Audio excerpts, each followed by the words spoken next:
Well, I genuinely believe that it would have been much more reasonable to search for a compromise as opposed to starting a war. I made a lot of videos explaining that the United States were one of the beneficiaries of the breakout of Russia-Ukrainian war. Their plan was to weaken Russia through this war. It's just strange that those who started this war did not realize back then that the Russians would probably, well, they were hoping that the Russians would start a revolution, they would have a kind of a coup inside the country, would change the establishment. They couldn't have happened. And again, Ukraine is so much smaller than Russia. Ukrainian army is so much weaker. How could Ukraine win against a nuclear power? Well, obviously, there is no second guessing. We can't predict what could have happened.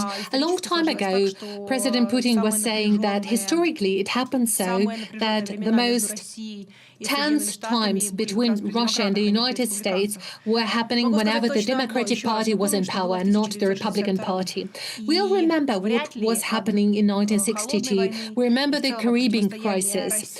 We remember the Cold War. We remember the resistance and tension between the USA and Russia. Nobody can win from that. I'm more than confident that these two big superpowers could coexist.